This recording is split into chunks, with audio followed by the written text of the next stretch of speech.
Yes. Hi, everyone, and good morning to you all from Sri Lanka. I'm Plan Opuli Pereira on behalf of the organizing committee. I welcome all of you to this webinar, which is also the annual session 2020 organized by the Institute of Town Planners Sri Lanka. So this year, keeping the social distancing, we are going to talk about planning for the new normal, learning from other perspectives. So on behalf of the organizing committee, just a few words why we decided to use this platform to talk about this topic is that as we see and as we all understand, the history repeats and the impact of global COVID pandemic are still being understood. It has brought significantly, it has altered our urban life in different ways, and we are warned about repeating waves and recessions, and it has brought substantial level of austerity to different parts of the world. And expectantly, this would echo for a few more decades as well. But it has given us this hope for new normal, which we need to discover what its outlook would be, and as planners to think how we can plan for this new normal. So it's kind of sparked us to be our own critic and look back on what we have been indulging as our planning practices and the very standard things that we have been doing, and to what kind of changes and adaptations that we need to think of delivering health, wealth, beauty, convenience, or development, or maybe arranging of capital, labor, housing in the urban areas in the light of this new normal.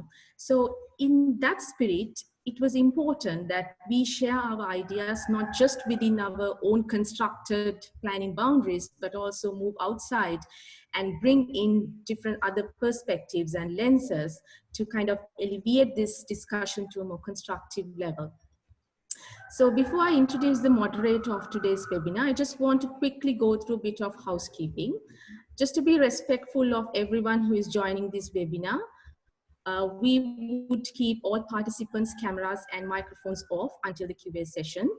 And if in case, if we come across any technical issues causing interruption to this webinar, we kindly need all participants' patience and to be bear with us until we get it sorted. And we would also record this webinar and live stream in social media for anyone who can't join us here or might want to listen to us later on. And during the latter part of the session, we plan for Q&A session. And if you have any questions or comments, or if you like to speak to us, what you should be doing is please type your comment in the comment box down in the screen where you can find it. Or if you wish to speak to us, you can click the hand button, raise hand button, so that the moderator can pick up those questions and comments and your interest to speak and direct them to the panelists to respond. So it's my pleasure introducing the moderator of this webinar, Professor Harsha Munasinghe. Professor Harsha Munasinghe is an architect and an urban designer for more than 30 years of teaching and research experience. He's currently attached to the School of Architectural Studies, George Brown College, Toronto.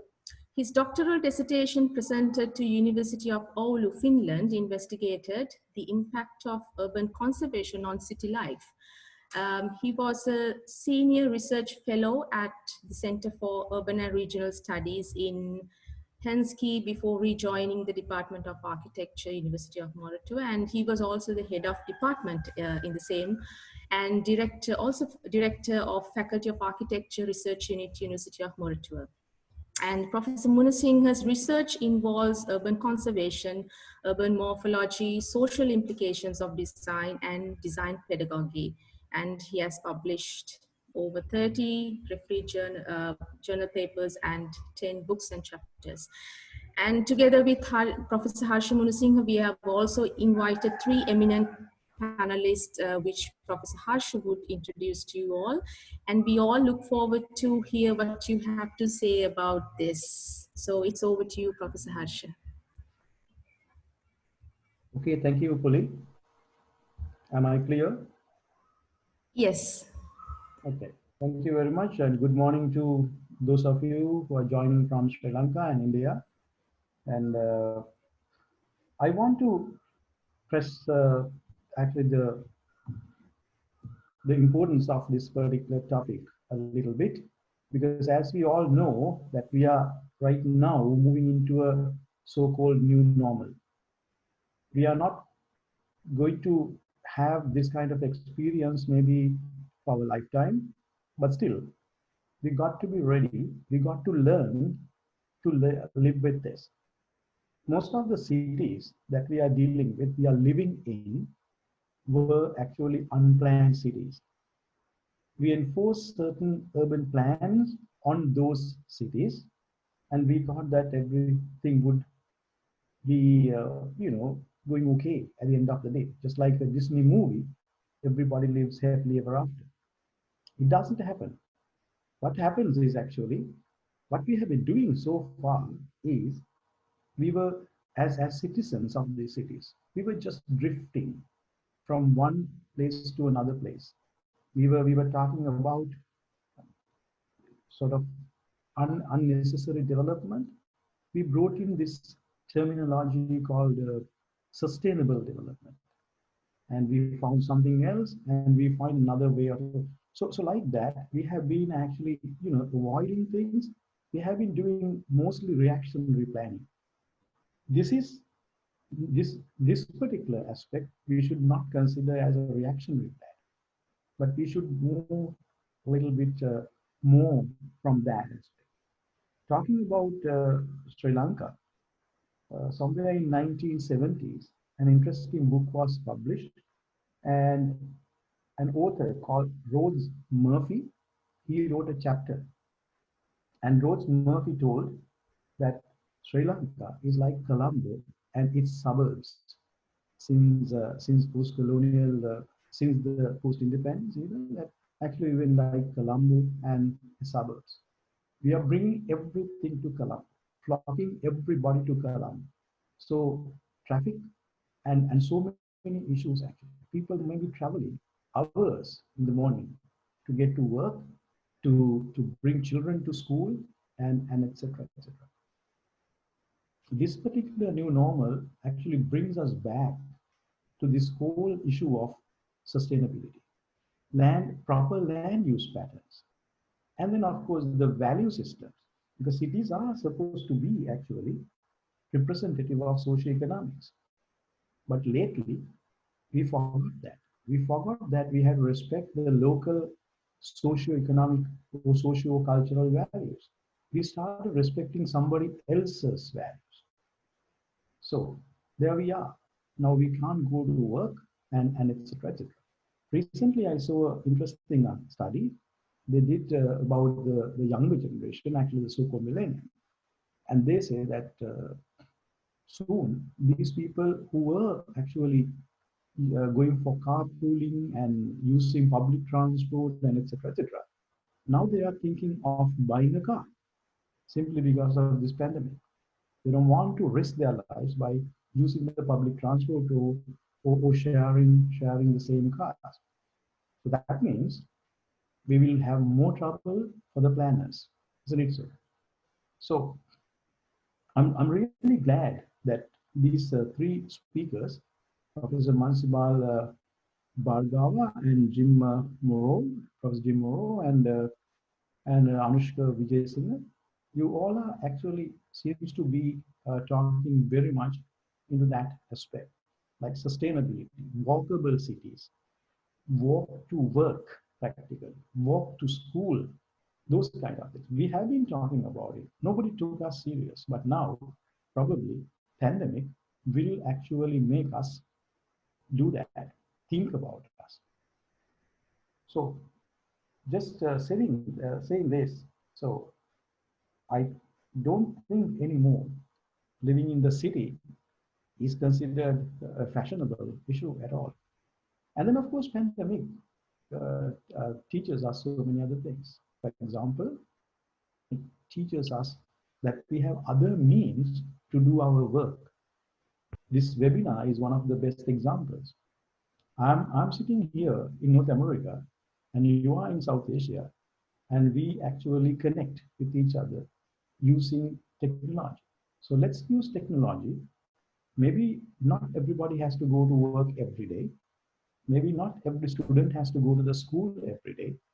So we may actually venture into various other avenues and we may be successful. We will learn lots of lessons by trying certain things out. So we certainly have to look at managing our resources very carefully. This is one of the lessons that we have to now learn from this. Because more than anything else, now we are, I think after, I don't know, maybe for the first time in our lifetime, we are talking about only doing the essential things, cutting down on various unnecessary things. That's a good lesson itself, actually. So having said that, I would like to introduce the three speakers. Professor Mansee Bal Bhargava is coming from India, and she has been studying on her interest has been actually sustainability and livability aspects of built environments. That the built environment of the city should be livable. Development or whatever that you are talking about should be for the people who are living there, not for somebody else. And I'm very interested in her particular topic about this urban lake governance in India, and because water is going to be one of the resources that we may run out very soon. So I'm looking forward to your presentation, Professor Bhargava. Bhargava, I'm sorry. Thank you. And then Professor Jim Morrow is the other presenter. He's currently a research associate at the Worth University, Austria, and Central European Studies, and attached to University of Alberta. So we may be sharing something, right? The same weather, probably. Anyway, so your interest, as I understand, is actually talking about this walkability in the cities, and then how these cities can be rearranged, reorganized, and how the city life can be can be can benefit from that. Sorry about that. So somehow I'm also interested to hear your uh, presentation. I had the pleasure of looking at it today, and so we all know that cities should be all the citizens, and this is where we are actually coming back. Anushka Wijesinghe, the third speaker, will be talking to us about the economics, something we designers tend to forget, actually, to tell you the truth. And as architects, we ignore it. Planners, I guess, talk about it a little more than architects. Somehow, it's really interesting to understand how the global future will be economic-wise, because we know that is set to lose billions of dollars actually. And when you do not have enough money, people may cut down on various extra things, such as traveling, holidaying, spending for things. So as such, the countries such as Sri Lanka, dependent on tourism or dependent on exporting garments or maybe tea, maybe some other things, as well as people who are employed in various ways, such as Middle Eastern countries or wherever. All these things actually can get affected. How do we plan for these possible impacts? What are we as planners up to now, and how are we going to going to respond? So, having said that, may I invite Professor Bhargava to start her Okay. presentation? Yeah. Good morning, Harsha, and thanks for introducing all of us. I will share the screen to start it. I hope everybody is doing good and taking good care of themselves in this lockdown and pandemic. Let me just share the screen. Um,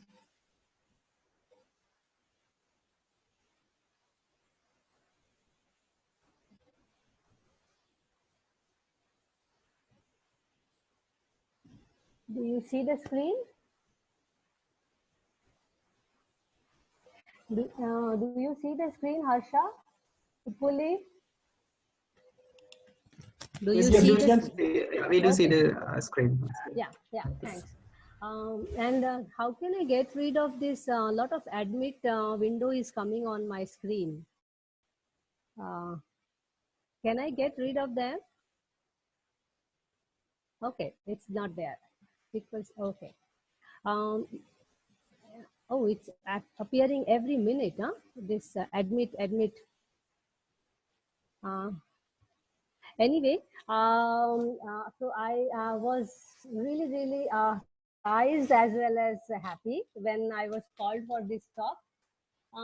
I'm going to talk today about planning must return to conceptualization, and I will defend my point on that. Uh,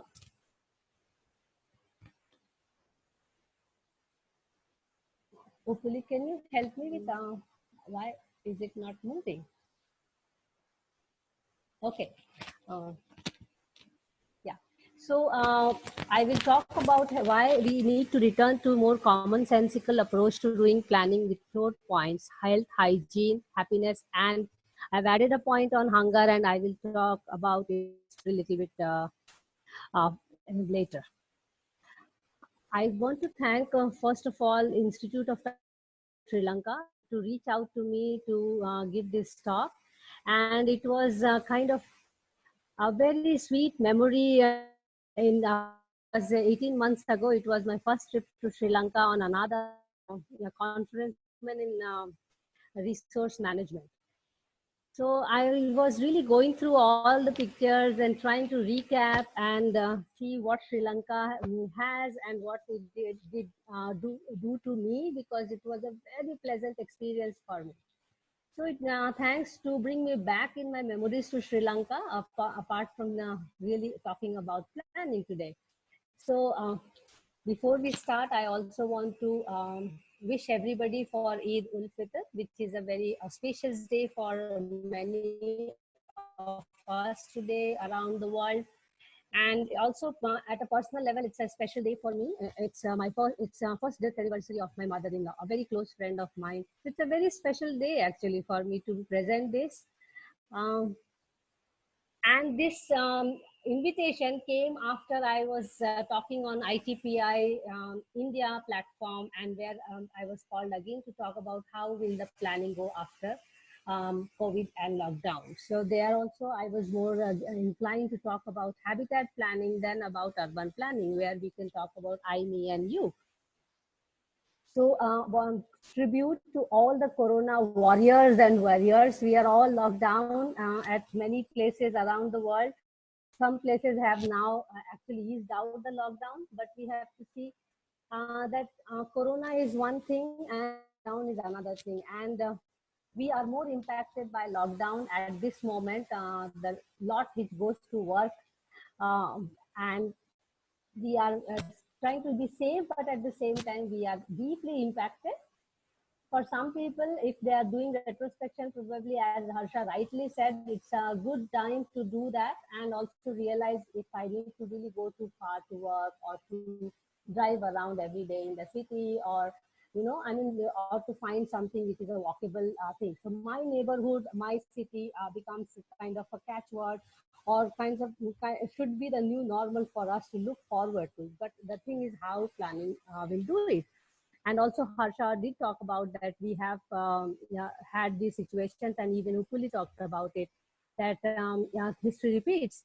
And the past records show that we did try to achieve or go to new normals, but there were pessimistic results. But nevertheless, we have to be still optimistic. And actually, we were living abnormal. That will be also my point.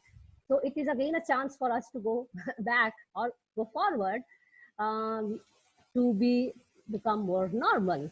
So I will not say new normal, but I will say let us be just normal.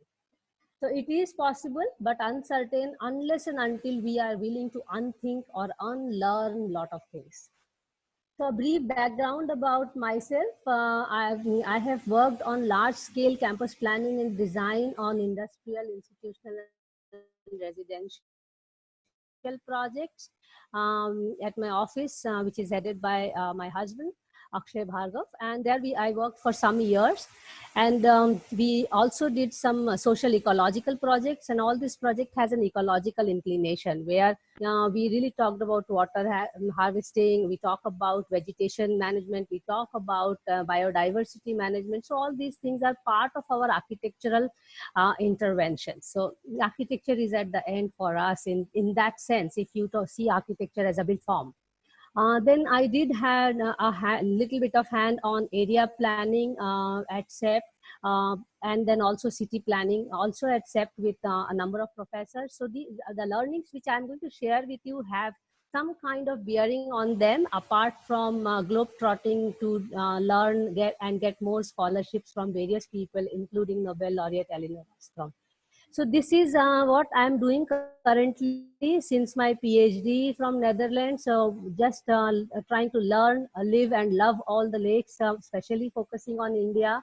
And now last 2-3 years, I have started writing about it. So I think that it is very important that people in South Asia, thinkers, academicians, and researchers write a lot. At this moment, I'm sitting over 2 books, one on completion on the right side on urban lakes, and the one I'm currently writing as a Fulbrighter as ontology of urban lakes, very similar to pattern language of Christopher Alexander. I do try to connect with community. It is not easy. So again, only related to lakes, whether it is awareness, awakening, or cleaning of the lakes, or taking it into the classroom. So this is kind of a learning which will bring me to what is planning for me. So before I say what we should change, this is how I looked at planning for last 25 years in the business. So ABCD of planning, some kind of Americanization, so Western way of building cities, which is a bit worrying for me, but at the same time, we have to look for alternatives which is equally promoted and accepted by the citizens. Yes, we have not really talked about the density which we want to have in the city, and Harsha rightly said, Sri Lanka looks like Colombo and its suburbs. And suburbs are beautiful to my experience. And cities are becoming very difficult to handle. And no, we have not yet discussed in the planning platforms what is the right size of the city. We do have these categories of city 1, 2, 3, 4, but what is that right size, and when do we really decide who can come in and who cannot in a democratic setup?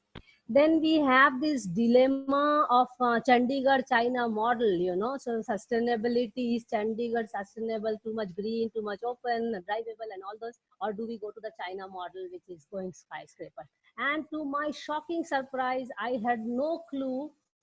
It was my first trip to Sri Lanka and also a first trip ever in my life where I went to anywhere without any preparation of the place. Because my son-in-law did the whole packaging for me. Is the voice clear? Yeah. So it was shocking for me to see what's going on in the Colombo downtown. The China model, what are they doing in front of these 1 or 2 storied buildings, these towers of 50 stories or 40 stories. But anyway, so somewhere we are between learning from masters, we are yet to learn from mistakes. And then we have yet definitely not managed to take care of the poor people in the society. So that's a Dharavi model.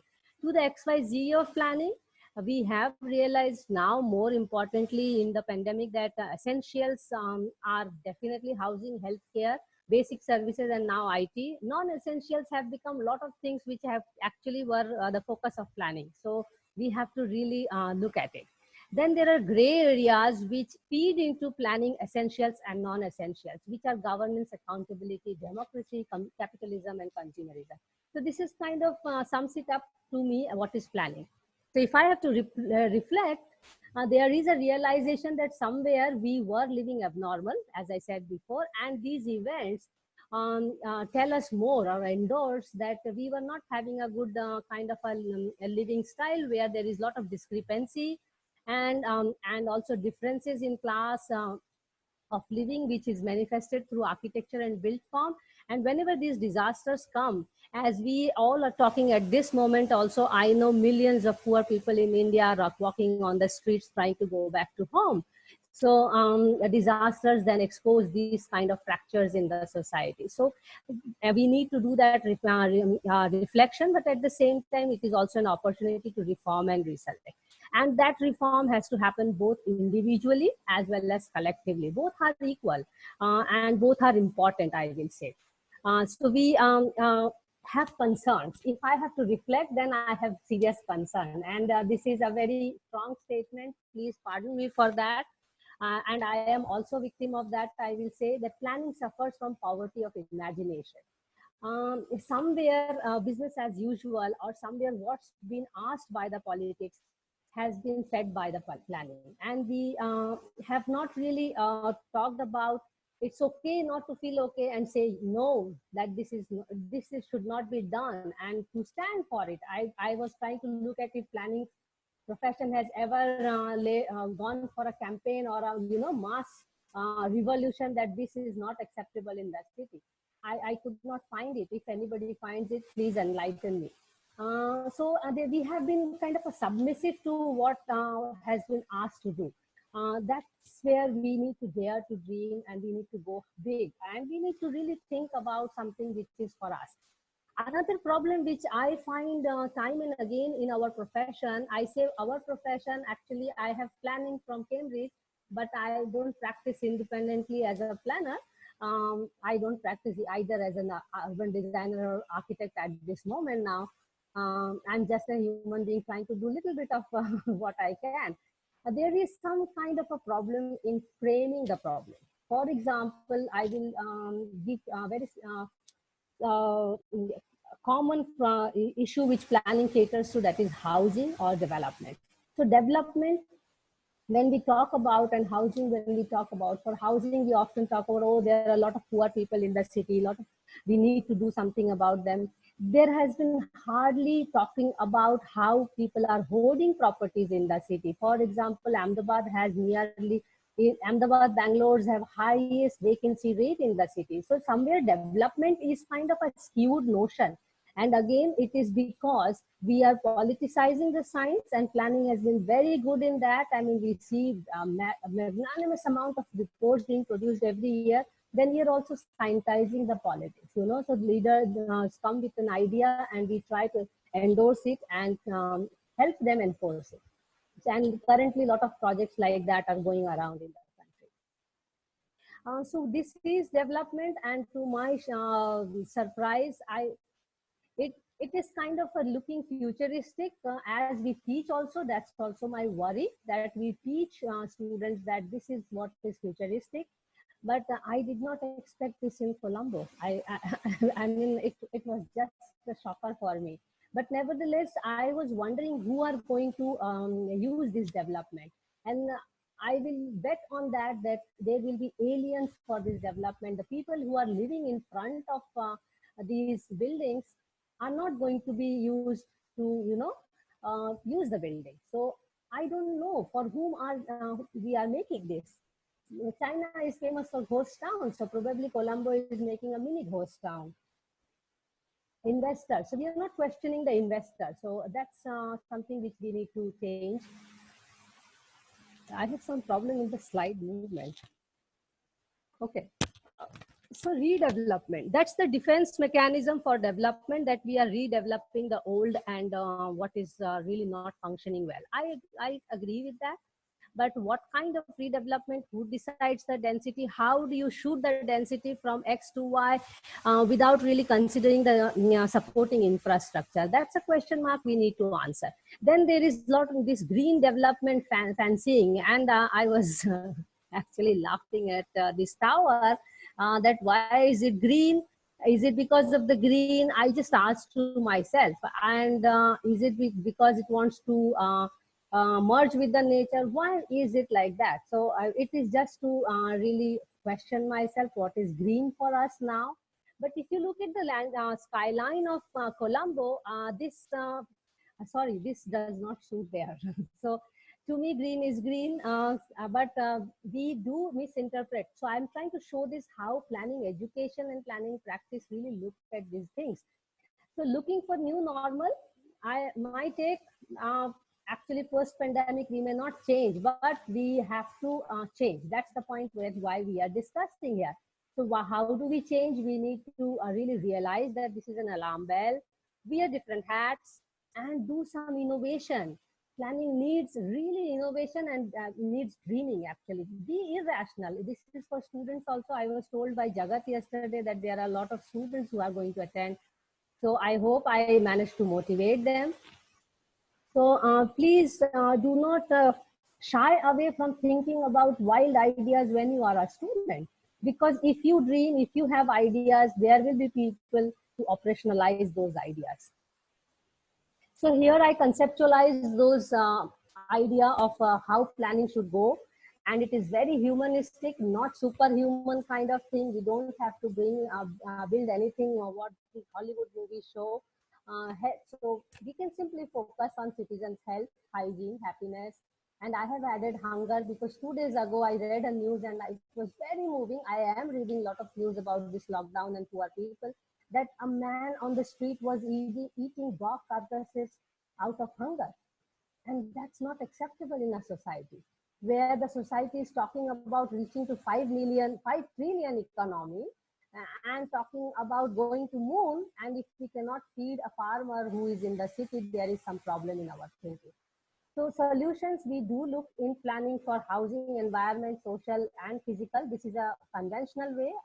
I will break that idea also in my presentation today. To say that we need to start changing from the text of the planning ethos and education. So every institute has to first really rephrase their own vision, mission and all, which is very important because that gets percolated up to the bottom or ground level. We need to link planners, architects and designers not only within themselves as a profession, but also link these things into spatial development, how health can be achieved through certain kind of development. And all these theories are there. We don't have to rebuild theories actually. Then educate young planners on that and keep checking from time to time if we are changing our mindset. Mindset changing in education and practice is important. So health is more of a sickness care at this moment. We need to also change that outlook because we talk about more hospitals, more beds, and this is going to be insufficient, and we are seeing it in India. And unfortunately, I can share that my city has even stopped testing now. So healthcare is one thing. At this pandemic moment, we need it. But at the same time, in a normal time when we do not have pandemic, can we have cities or neighborhoods in such a manner that people fall sick less, you know? So we have to focus on developing neighborhoods in such a manner that there are less sickness, not that having more hospitals because so that people fall sick and we reach them to hospitals.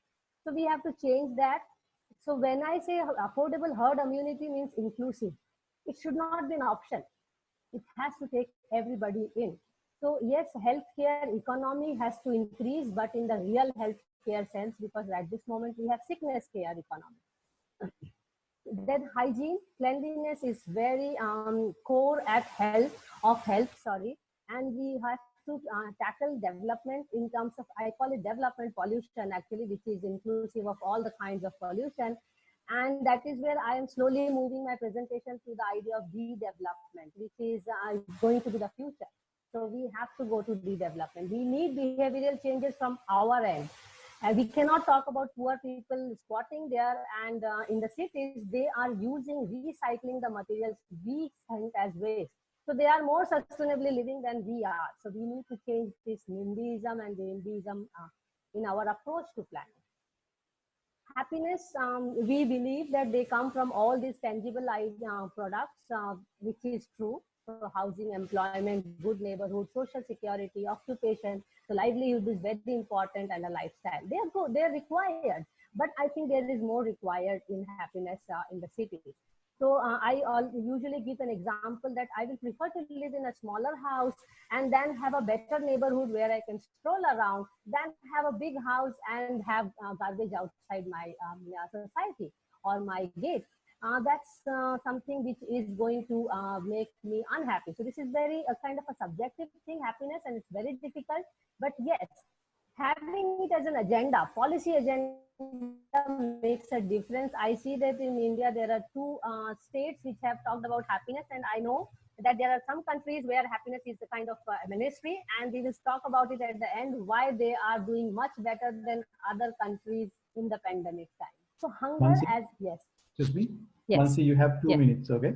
Okay. So hunger, so three, if all the three things will only work if there is hunger is satisfied. So we cannot let the people go starve who are growing food, you know. So there has to be some kind of mechanism that food is ensured first.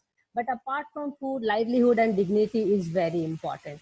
So this is a reality check I did whether all these points are really taken care by the leading institutions. And it's an interesting dirty game to see that whether they appear in our policy document. So you can see the chart. I don't need to talk about it.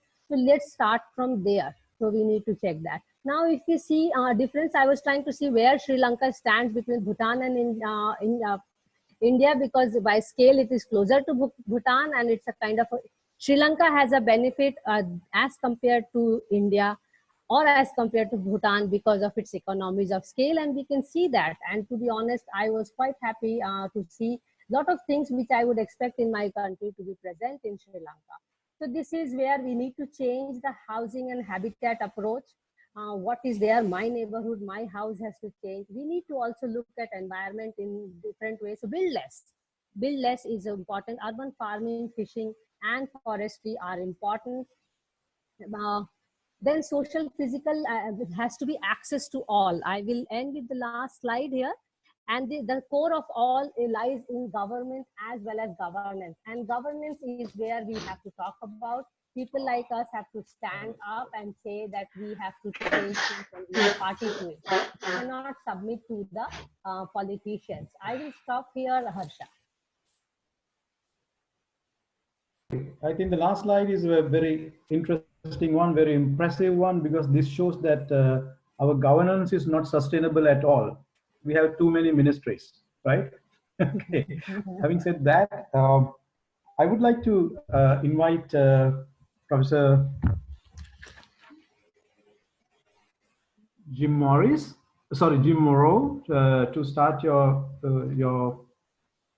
presentation. And I was going to ask Jim, is it possible for you to little bit emphasize the word new normal as you consider? Yeah. Towards the conclusion, I'll talk about with this new normal. Well, thank you for having me, Doctor. It's much appreciated. And it's appreciated to see 148 people. It's odd to speak to a crowd and never actually see them. So it'll take a little bit of getting used to. So I want to start with talking about how cities have always been shaped by disease. So we know that the ancient Turkmen city of Merv, which was the first settlement in history to have 1 million residents, right? This is in 1200 AD, Christian era, had 1 million residents. And it checked everybody entering the city for disease. This is plague, cholera. And if somebody was diseased, they didn't get through the city's great gates into Merv. We also know that in times of plague, Venice made outsiders wait 40 days before entering its territories. So this is throughout all the Adriatic coast, right? And this is how we get the word quarantine. It comes from the Venetian phrase for 40 days, quaranta giorni, right? So planning for disease has always been a part of everyday life. As a matter of fact, mundane design objects like gutters, sewers, and public parks, they exist to prevent disease. So in a lot of ways, planning is more about public health and wellness than economic development. And with this new normal, COVID-19, cities are going to have to return their focus to wellness and the public good. Otherwise, we're going to have more economic disruptions like we are experiencing right now. Let me give another example, right? In 1958, the City of London had 3 cholera outbreaks. And to halt the spread of the disease, the city began a public works project to expand sewers. And if you look at the locations of those sewers today, that's Oxford Road, Chelsea, and Southwark, you will find that they are all in London's richest neighborhoods. So where you plan for wellness and the public good, you have economic development. Or to put it as an equation, wellness comes before development. So what's my advice, right? I'm an ethnographer. I look at how people interact and form social relationships. I'm also an expert on temporary use as a long-term planning strategy. And from all of my knowledge, everything I've learned, I can tell you that everything actually happens twice, gradually and suddenly. So what do I mean by this gradually and suddenly? Right? All of you are planners. So look at your own work. You spend years learning to be a planner. Then you spend years going to meetings and working ideas about what a city needs to be. Then suddenly all of your work comes together and you see what you've done, right? That's the sudden. Suddenly it's there. Or look at what generations of planners have done in Dubai, Shanghai, Berlin, where years and years and years of groundwork have allowed the cities to boom. So the small things that planners do about wellness now in this new normal will suddenly have a big impact on a city's economic future.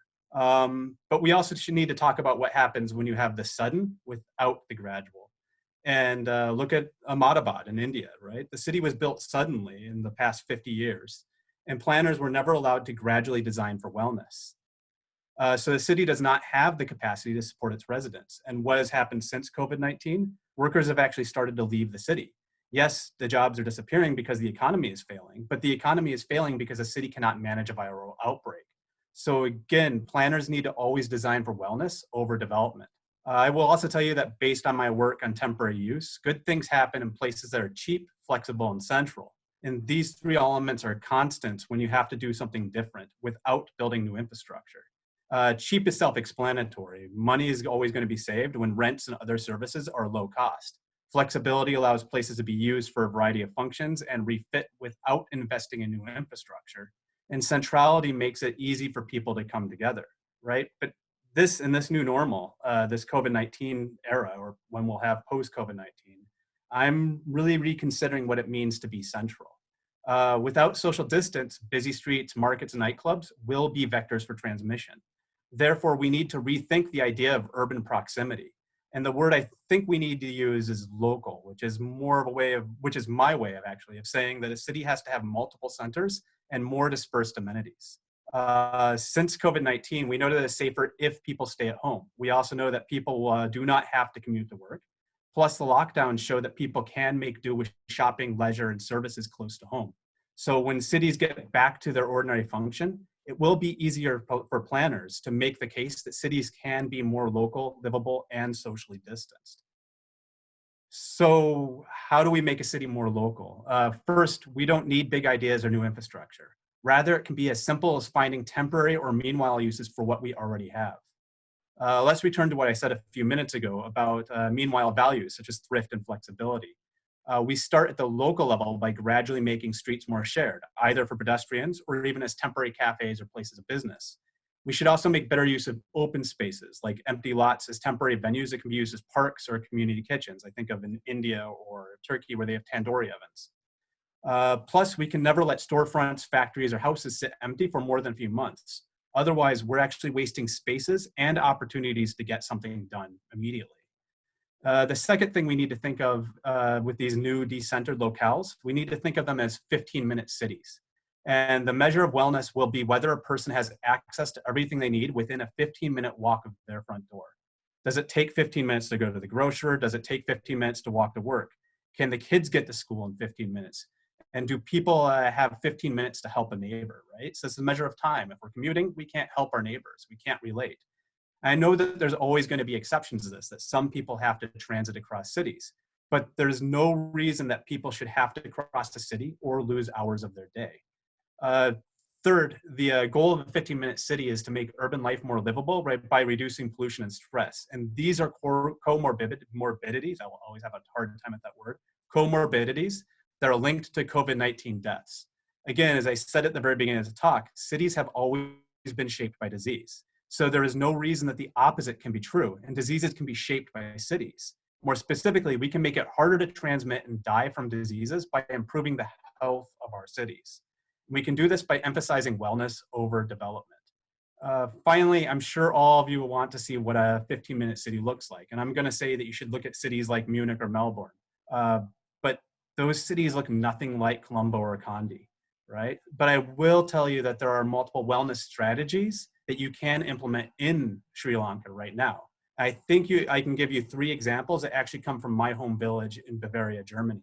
The village is called Eichstatt. It has a population of 13,000 people, all of whom can walk to each other's homes or to work or school in less than 15 minutes. The village's buildings are also a mix of old and new, with many of the buildings, it's more than 60% of the buildings, being more than 400 years old. Eichstatt also has modern amenities and places of work, including call centers and factories. So within a 15-minute city, you have more than 10,000 people and a mix of residential, commercial, and industrial spaces, as well as schools and services. And as a consequence, the city has a slower pace of life, reduced stress, and no comorbidities, and some of the lowest unemployment in Germany, right? So everything in this town is a little bit slower, a little bit easier. As for the strategies that Eichstatt uses, planners have been unusually proactive about introducing participatory consultation and budgeting as a way of improving community wellness. One example is the planner's use of temporary permits that allow for social activities proposed by community members. So whereas an interest generally submits a complete application for a permit and leaves the work for planners, the community members in Eichstatt can actually submit a rough idea to planners. And the planners will then work with the community members to find a location and organizational partners and even help complete planning applications. And this system is better than most conventional methods because ordinary people can have a direct role in decision making, right? They're actually proposing the ideas instead of the planners digging for ideas. Plus, this treats planning as a network of relationships where feelings of belonging and cooperation flourish. This is a form of wellness. Another example is Project Lehrgut, in which the city has created an office within its planning department that is dedicated to finding short-term occupants for empty storefronts. This office functions a bit like an estate agent and has the capacity to broker and subsidize rents. In many cases, it has convinced property owners to allow artists and community groups to have access to empty spaces rent-free. 50% of the spaces they deal with have no rent. And what I think is most interesting about Project Lehrgut is that it's committed to promoting wellness without development, as it works with material and spaces that are already available. So in addition to promoting reuse, it is allowing for community wellness to precede development. And finally, since COVID-19 and this new normal, Eichstatt is finding ways to use social distance to allow for a gradual return to everyday life. Like most European cities, the village has multiple piazzas, and they're all allowing restaurants and cafes to use the piazzas for public seating. The village is also allowing bars and cafes to create hybrid social spaces in streets and alleys where patrons can gather whilst maintaining social distance.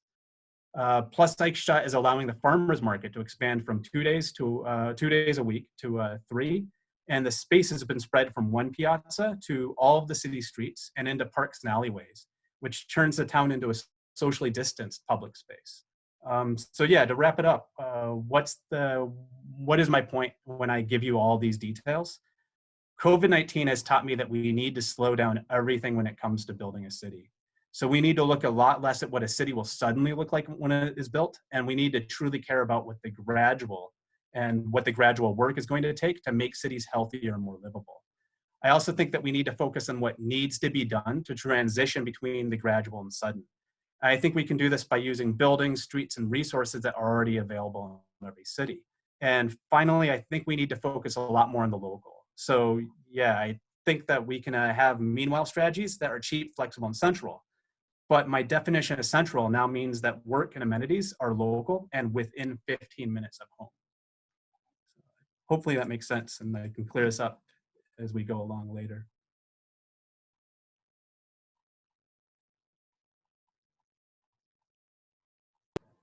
Thank you very much, Jim. That was lovely, and really you hit some of the interesting points about the new normal. I was just thinking about this whole issue of new normal, and then I suddenly realized that I wore a proper shirt after 3 months. That's new normal, right? Yep. Yeah. I stopped teaching physically March 13th, and I never wore a proper shirt after that. Anyway, so we will move forward, and we will go to the third speaker, Anushka Wijesinghe, and then I will actually bring all the discussions together. Does that make sense? Is that okay? Yeah. Okay, Anushka, floor is yours. Thank you very much, Professor Munasinghe, and it's a real pleasure to be with all of you this morning. I think most of our audience are from Sri Lanka, so good morning, everyone. And I also join Dr. Mansee in wishing everyone a happy Eid today, and hope you're all hope you're safe and well.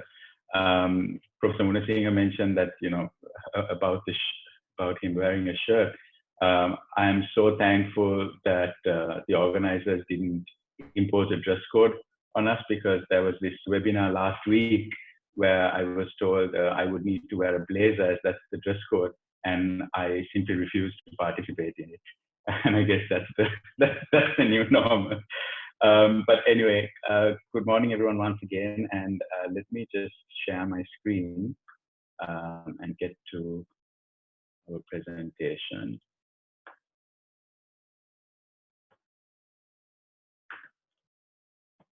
I hope all of you can see it. Okay. Yeah, we can see that. Sorry, just give me a second.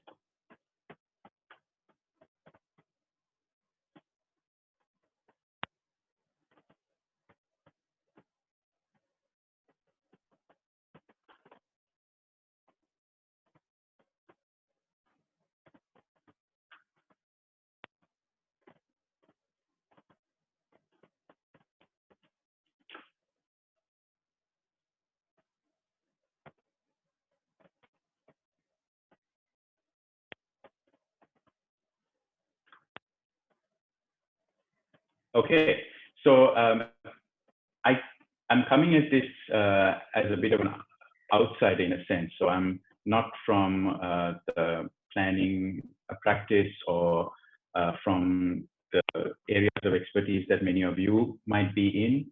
I'm coming at it from an economist perspective, and I really want to thank Jagat and the organizers for really wanting to be eclectic in this annual sessions and welcoming an interdisciplinary review.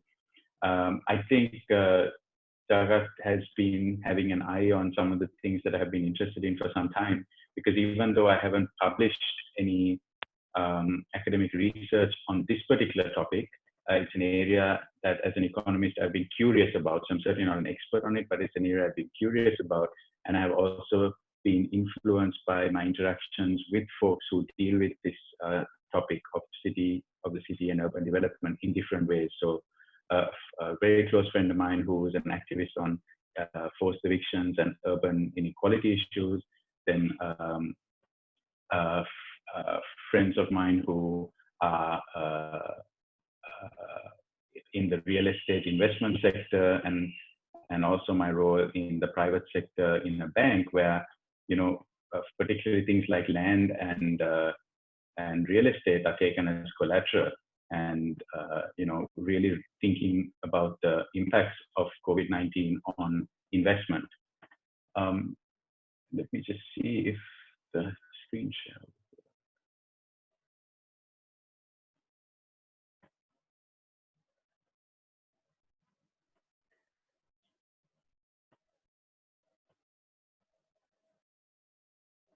Just wondering if everyone can.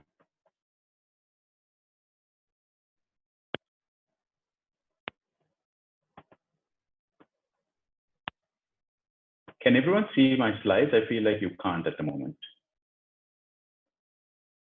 We can see your slide. It's visible. It's visible. Let's go ahead. You can see. Okay. All right. So in my presentation, just for completeness, I will share with you some thoughts on the global economy, so that you get a glimpse of that before I move on to some things that are more specific on urban and cities. So quick snapshot on the COVID-19 impacts on the global economy. Many of you might be familiar with this already, but perhaps out of interest. Then a quick snapshot on the economic implications for Sri Lanka, and then the implications for inequality, and then move specifically on to some thoughts on my thoughts on cities and urban development. So on the global economy, I think you and I both know now that that a recession is inevitable and the shape of recovery is uncertain. The global economy is set to shrink by 3% this year, which is a much steeper downturn than the Great Recession of 2009, which was just a minus 0.7 recession. There is estimates suggesting a partial rebound in 2021 of 5.8%, but we have to remember that's off a low base this year, and it will crucially hinge on the success of containment efforts all around the world, whether there's any signs of re-emergence, second wave, etc. But also it will hinge crucially on the success of the economic relief, recovery, and stimulus packages that countries are granting.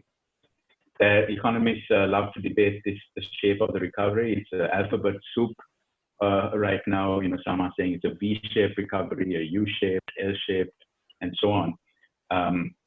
In my view, it will be more like, and think of the Nike swoosh logo, where it's like a tick, where we have a much longer time to get back to the pre-COVID. Anushka, excuse me? Yes. Anushka? Yes. Now it's okay. Earlier we saw only the first slide, that's why. So now we are moving slides, right? Yes, let me see why that's... Right, okay. Okay, let me see why that's an issue.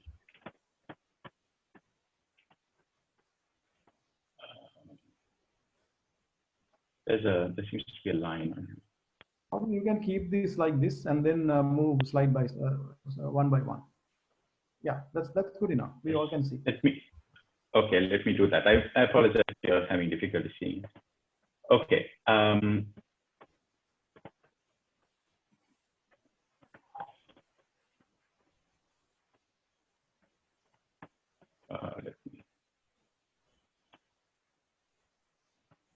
Okay.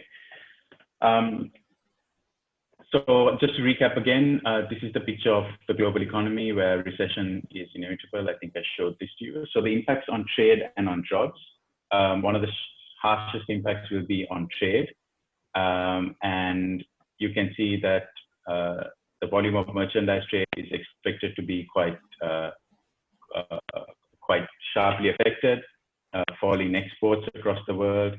There are, of course, more optimistic scenarios and pessimistic scenarios on the trade impact, but the long and short of it is that global trade is going to be substantially affected.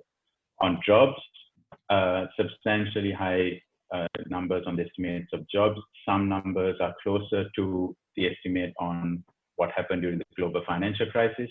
But of course, the difference here will be perhaps prolonged impacts in terms of underemployment, not just unemployment. So you may still have your jobs, you're not technically unemployed, but you are given fewer hours, you have taken a salary cut, you're on furlough, or all these other different permutations of employment, and all of this leading to vulnerability.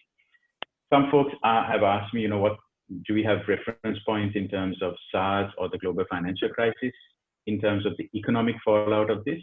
And on both cases, this time is different to both those.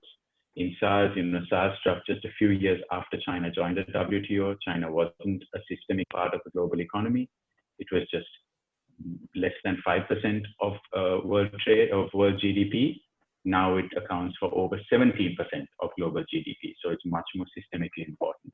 So what happens in China, even though China is now more or less over the pandemic compared to some other countries, thereafter there's going to be sustained impact.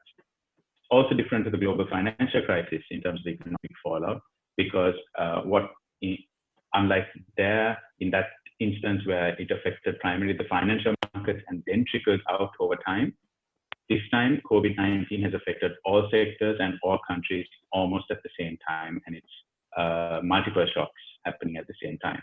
The difference also is that post-GFC, global economic governance was a lot stronger. Countries, particularly the G20, which represents 85% of world GDP, came together and were able to mount a firefighting kind of response on the economy. Whereas this time, we are not seeing anything as close to that in terms of a coordinated response on the economics. And you can see different countries taking very different steps on the economy, and already tensions were high. Trade tensions were high, for instance, even before COVID-19. A few thoughts on inequality. I think we're seeing inequality in multiple dimensions, and especially inequalities that existed getting magnified. So across countries, there is inequality brought on by COVID, because better managed economies that did their economic reforms before, had taken prudent measures before, has done a lot to strengthen their economies, are much better able to weather this crisis than poorly managed economies that postponed their reforms and were already on a weaker economic footing. So you're seeing inequality in the COVID-19 impact across countries. Within countries, there are a lot of different impacts also. So larger businesses versus smaller businesses, formal sector employees versus informal employees, those who are registered to receive welfare even before COVID versus those that don't, and already underserved communities. And this is probably of relevance to the planning discipline and urban experts, where already underserved communities in a city, perhaps like the urban poor, versus those in better neighborhoods. So almost a lockdown of privilege, or, in Sri Lanka, curfew affected different people very differently. Some were able to live very comfortably during this time, and others were very precarious. Some implications for Sri Lanka. So for Sri Lanka, it was a quadruple whammy in a sense, and the timing couldn't have been worse. So we had an external supply shock because of what happened with Chinese supply chains coming first. Then the external demand shock because of the lockdowns in our key markets like US, Europe, India, etc. And then on the domestic side, domestic demand shock and domestic supply shock when we had our own curfew. So quadruple whammy. Sri Lanka is going to see a fall in our exports, goods exports, except of course some segments like tea and spices will be okay, but our larger industrial exports like manufactured exports like apparel and so on will be affected. On the services side, tourism, international transport, port and shipping kind of stuff, and also remittances. Sri Lanka has become very reliant on remittances from overseas, and as a result of the low oil prices in the Middle East, a lot of our workers are in the Middle East, remittances will be impacted, and also our workers in countries like Italy and Korea are unable to go back or potentially losing their incomes due to the economic effects there. And I think just to summarize the impact on Sri Lanka, it comes on the back of already weak GDP growth in 2019 of 2.3%, which is very low compared to many of our peers. We had the Easter Sunday, horrible Easter Sunday attacks which affected growth. So you're seeing this COVID-19 economic fallout coming on the back of already weak GDP growth. So let me move on to some of my thoughts on cities and urban development. And again, this is some of my thoughts coming from a bit of an outsider as an economist, and not as someone who has urban as a discipline. So I look at it from the point of view of trade, investment, economic competitiveness of the city, innovation, and also economic inequality. I think while physical distancing is a vital response to COVID-19, physical proximity is also what typically makes cities engines of economic growth. And the way in which this pandemic influences the evolution and competitiveness of cities would be an important issue for planners to think about. So let me share some thoughts on 4 aspects of 4 dimensions of economic impacts. So sectoral impacts, people on vulnerability, on economic activity, and on finances and investment. So on sectors, Sri Lanka's growth model in recent years has been highly reliant on what economists call domestic non-tradable sector. Categories like mixed property development, real estate, leisure, and so on. And this has been a segment that most of our foreign direct investment has come into. And it's been one of those sectors that have boomed post-war. And this is precisely also a sector that's going to be severely affected due to lockdown, due to the collapse in retail and leisure, and due to the halting of construction projects for a few months.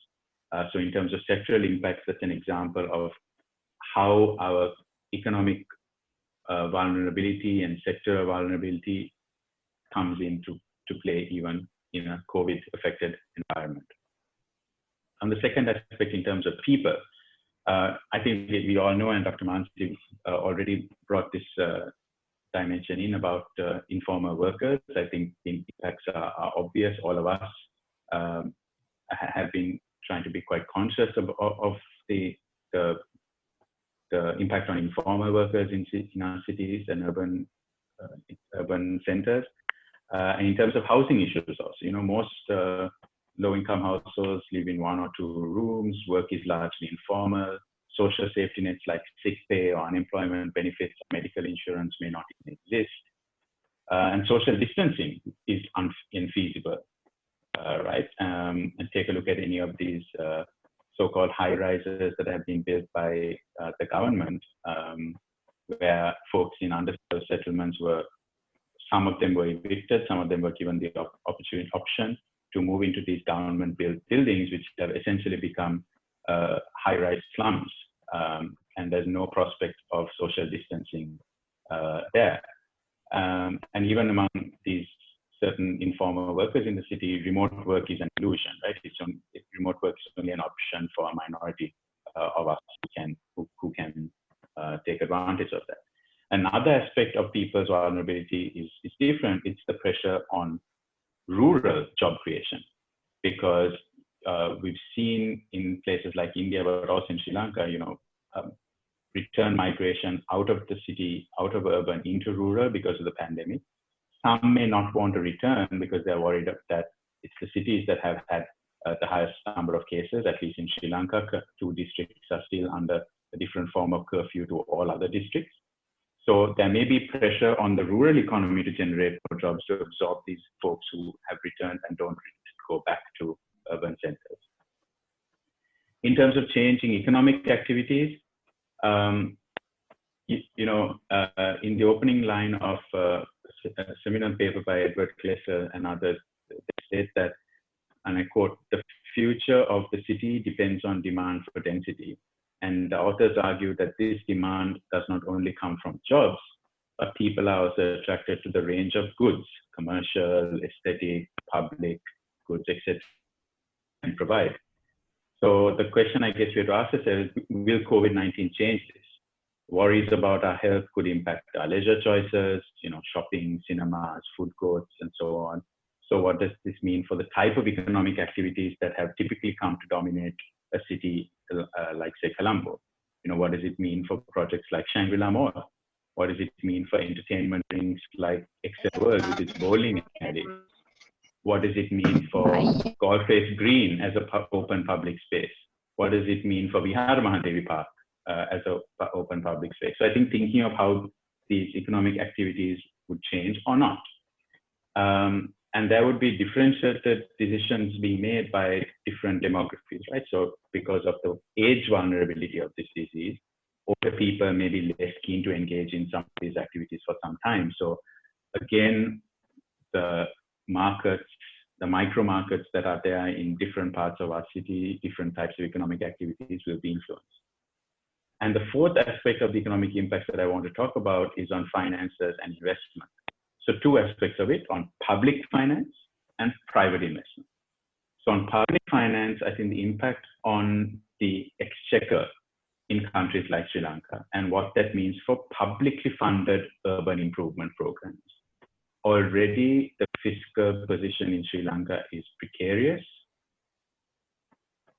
The exchequer is stretched, and the resources available for publicly funded urban improvement programs will be very challenging.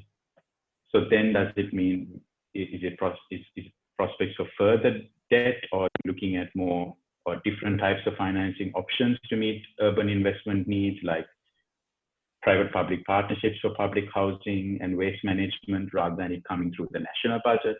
But then the questions arise of, we know that there have been poor PPP deals around the world around public infrastructure. So do the government agencies dealing with these areas, and sometimes even local authorities, do they have the capability to strike good PPPs that make sense for both parties? So I think that's a whole thing to talk about.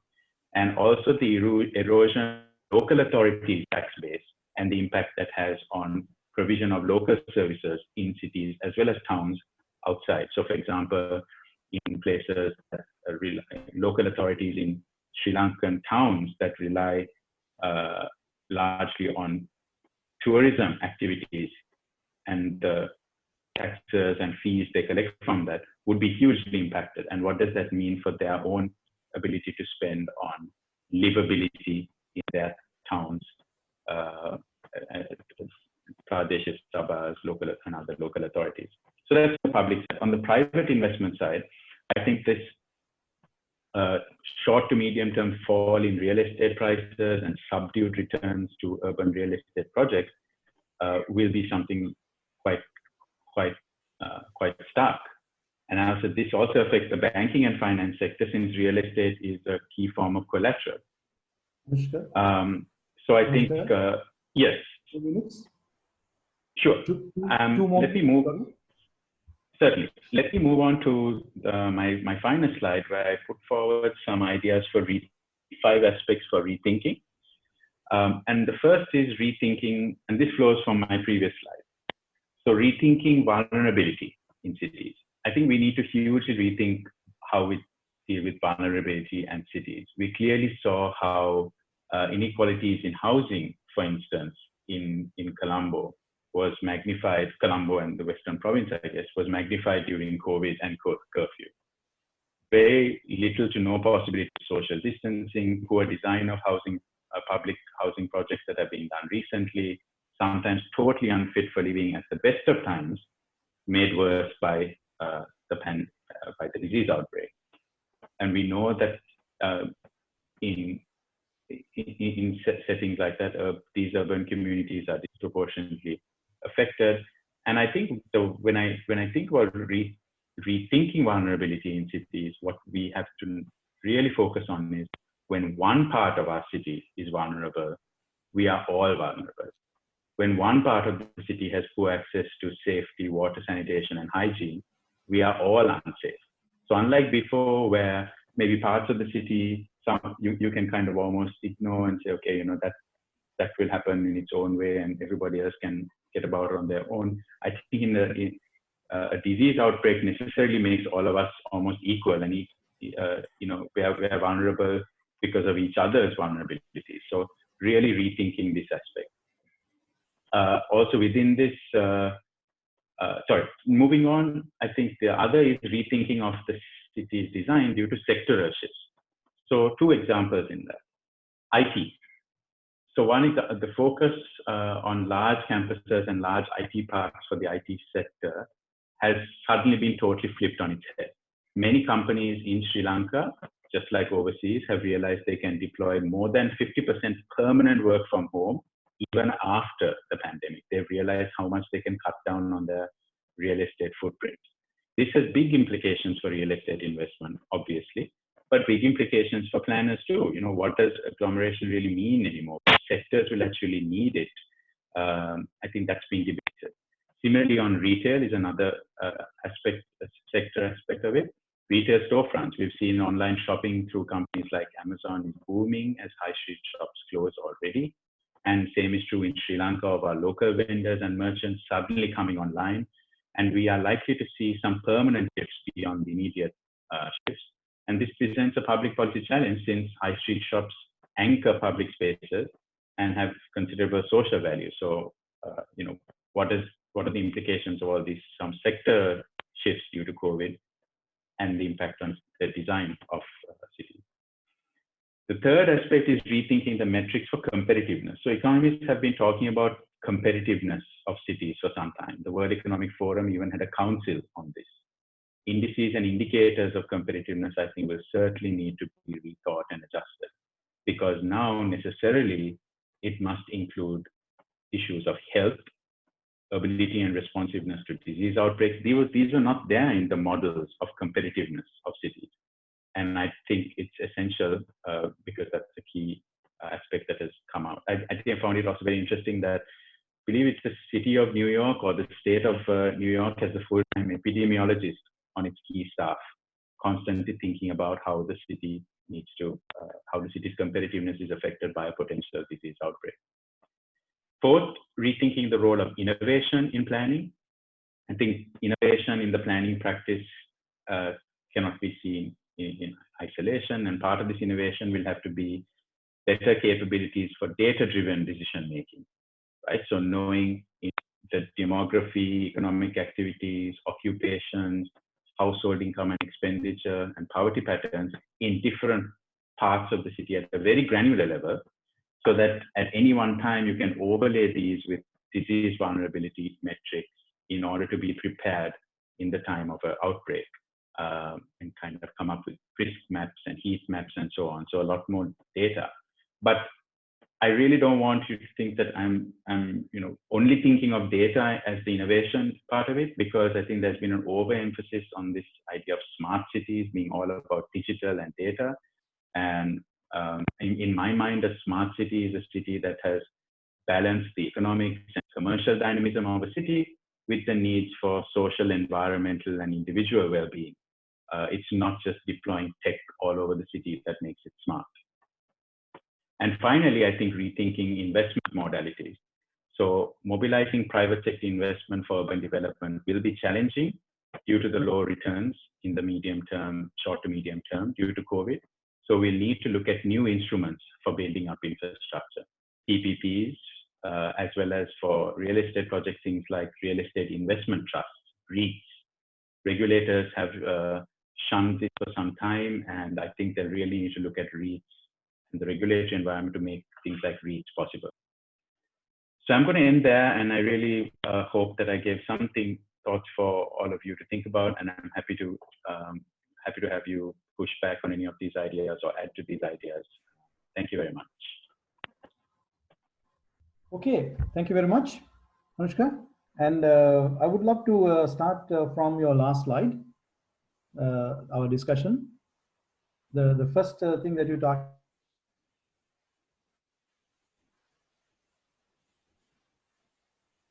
spoke about that. Our cities are quite vulnerable. Our cities are not safe anymore. Our cities are not, they were supposed to be, the two major aspects that we are usually talking about is health and safety. It seems that we have failed in making our cities healthy and safe. So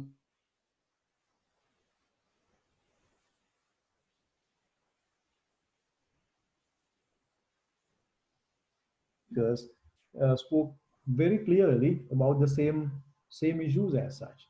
Like, for example, when we were talking about, when Mansee was talking about demography, density,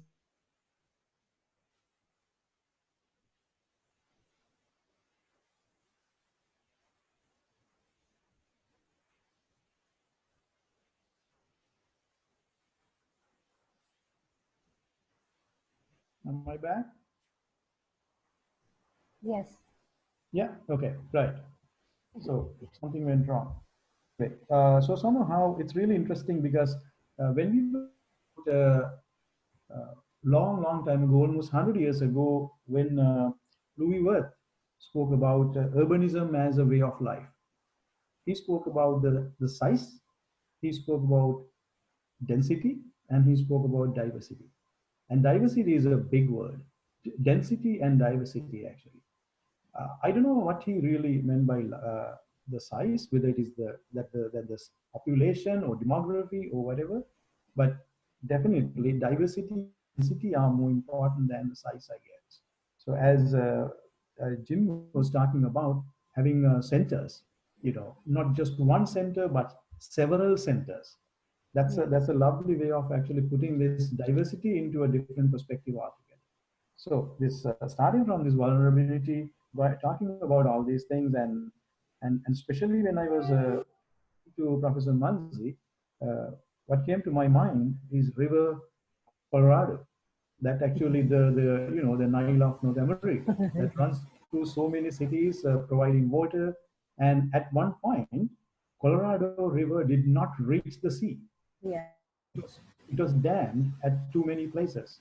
But recently they did a project again, and then they blasted off some of those dams, and now it is actually going to the sea, right? So like that, most of some of these decisions that we make on the cities, as as you very well said, are not for the people who are living in the cities. And again, touching a little bit about Anushka's way of talking about the investments, lots of people do invest in condominiums, not for them, but to hire, but to rent. In Canada, we had a huge problem that the real estates were going up all the time. Simple reason people were buying second and third houses to be rented out. But now there won't be much of, there won't be so many tourists coming.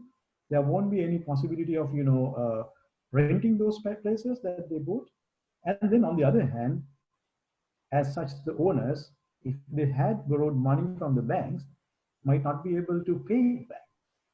So, there are interesting issues that are actually piling up. So the so-called snowboarding, right? So we will have to look at all these things one by one. And I guess we all three of you actually were practically talking very similar things, um, and made my job very easy. So to bring them together, thank you very much for that. And I actually really like the idea of these three aspects coming together and then meeting at one interesting point. So having said that, I would like to move to questions, because we have, as Jim said, that there's a huge community waiting to ask questions. So I will start bringing some questions one by one, right? Let's hope that we will have enough time for all the questions. The first question is coming from Dr. Shravanti Fernando. Hello, Shravanti, how are you? Hope you're good. So she's asking, actually the question goes to Manisa, right? Sorry, Mansee, I'm sorry. Okay. So anyway, the question is, what do you mean by behavioral change is needed for happiness, and what perceptions need to be changed? How can it be addressed in planning? Mansee. Yes, thank you. And I will take this opportunity to actually show what behavioral changes I was wanting to share. I ran out of time, so I will now share the remaining few slides I have to show what behavioral changes we need to bring. I think one of the behavioral change, can you see the slide? Yeah. One of the behavioral change we need to bring is the pedagogical changes in terms of how do we teach planning to change the practice. And genuinely talk about the sophism and fallacies of development. We need not fancy development. So we have to talk about both sides of development. Very important that amidst the science which is in abundance, do talk about conscience. Talk to yourself. Talk about, are you doing good to the planet? And I quote this very famous example from a Pulitzer Prize. Do read about it, Kevin Carter. The story is The Vulture and the Girl. I will not elaborate. But conscience is very important when you take up work. Collective action. Why is it that we are so intelligent? So these are solutions actually, what to your question. Why is it that we are so intelligent and we are still not able to produce collective good? And that's where if we do good to the society, we are happy actually. You will sleep well. The very good sign of happiness is that you sleep like a small child.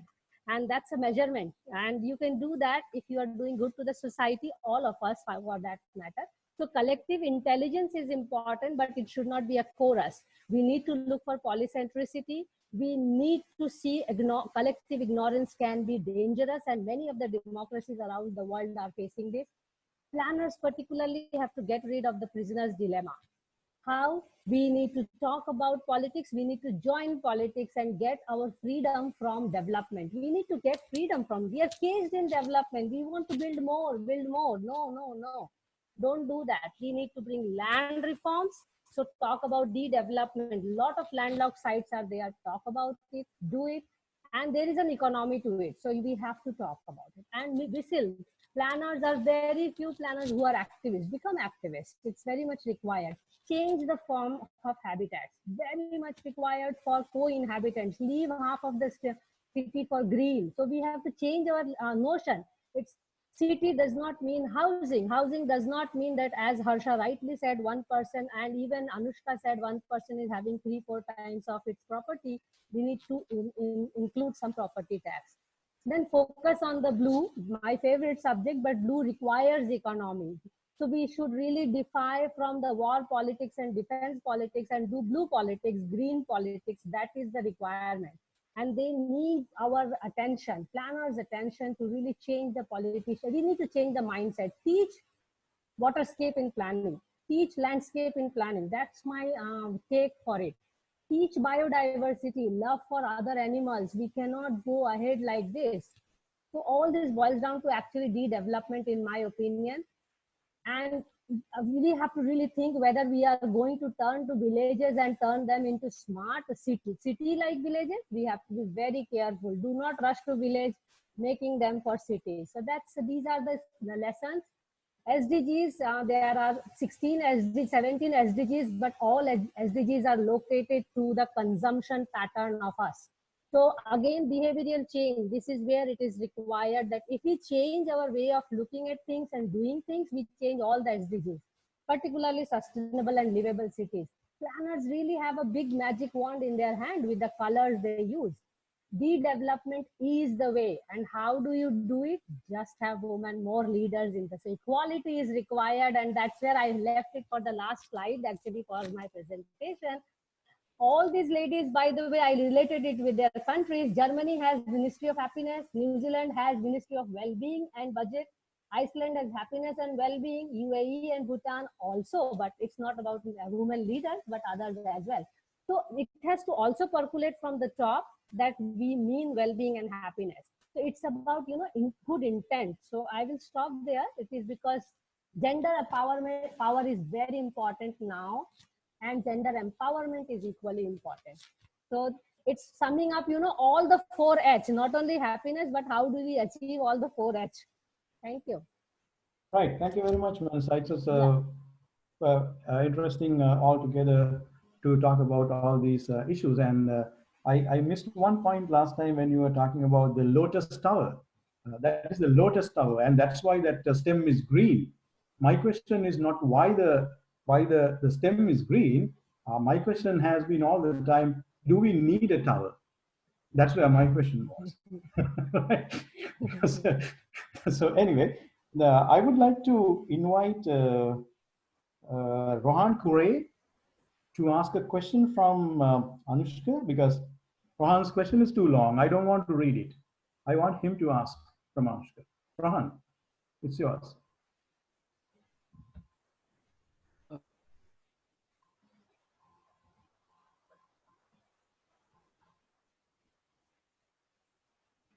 Okay, go ahead. Your mic is... Is it working now? Yeah. Yeah. Thank you. Thanks, Professor, and all the presenters, which is very, very much interesting. Mansee, Jim, and Anushka, and all the team who's behind the screen. So my question is for Anushka. Now, when you say about, because I was a little bit worried, none of the presenters are not giving a good explanation about what is this new normal, because it's becoming a new buzzword again, like every sustain SDGs, other resilience, vulnerability, all these things are becoming a buzzword and also the talk of the town. So my question is to Anushka. Now, when we say about the new normal condition, and you will discuss the depressions, which is in the past as well as the recent history, which occurred in the normal situation, the so-called normal situation. So are you submitting the same submissions or the strategies that can cure the post-COVID situation in the global as well as Sri Lanka specifically. So that's my question. And can I add some other question, Professor Harsha? Yeah, go ahead. Yeah. Yeah. And the other thing is now, we all speak, even Mansee has loud and clear about, when you speak about the planning, the normal, in a normal condition, that we speak about in a normal planning scenario, that we look at all the human capital, economics, nature, social, financial, etc. These are the five capitals. But I think in the new normal situation, you may need to be very precise, because individual health is becoming is the new center of this planning, isn't it? And the last thing is, I bring it back to Anushka. You speak about the data. Yeah. Now we are in the era of disruptive technology era. So we are looking at AI, ML, and also the IoT, Internet of Things. So there are opportunities to look at these things also. But so my question is for Anushka. Thank you. Thanks, Professor. No problem. Anushka? Thanks, Rohan, for that very interesting question. So I think the first answer is a short no. I'm not submitting that those same strategies will work, certainly. And in fact, what these prices do is that you go from a certain status quo to something that's different, and different economic actors realize what needs to be done differently. So if you just put on a pure economic lens, the strategy that was adopted during the Great Depression of the 1930s was highly, it was essentially a trade war, right? Where all countries put up trade barriers, and we saw everybody losing out as a result of it. And I agree with you, it's a phrase that I've really come to dislike, this new normal, but I guess the new normal that emerged from that was everyone realizing that global economic cooperation was for the better, and you had the emergence of the Bretton Woods institutions, etc. So that was the new normal to that response. Global financial crisis, we had a status quo caused the crisis. The new normal that emerged from that was greater financial sector regulation, greater focus on how public money is deployed to rescue corporates and banks, whole new regulatory framework coming in around those instruments, etc., etc. So that was it. This time, I think, again, we had a certain normal, if you will. And in my mind, what emerges after that will be different. And it's true, some of the things you said, where health will be put at the center of decision making, whether it's at a urban design level or at a macroeconomic level, because suddenly you're realizing that you need to free up sufficient fiscal resources to match the health response, and prioritization will need to happen. So I guess to your point, I think it won't be the same strategies. It's just that new things will emerge, and a lot of the things that Dr. Mansee said will need to be considered. It's kind of nice to see a lot of different countries, and even at the city level, using this opportunity, using this moment in time where we've had this crisis to rethink and really say we don't go back to where it was. A lot of this phrase building back better, or getting back to where we were. Not thinking of it like that, but moving forward in a way that's different to how we were, using this opportunity. I hope that even in Sri Lanka, we use this opportunity to do something different as part of our recovery process, whether it's on economic policy or whether it's in the specific things we're talking about today around planning and urban development, rather than trying to quickly make up for lost time and going back to the trajectory that we were on. So yeah, that's just some thoughts.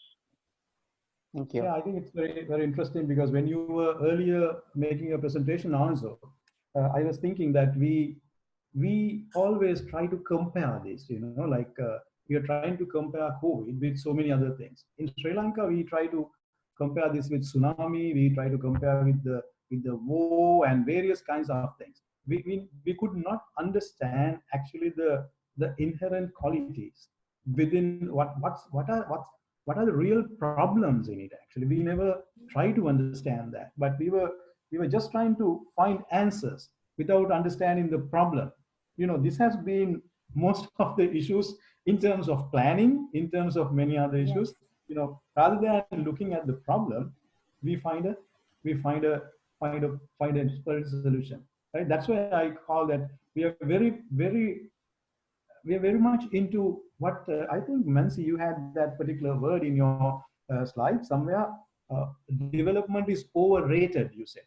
Yes. That is exactly what it is. We all think, okay, development, fine, no problem. Information technology, smarts, everything.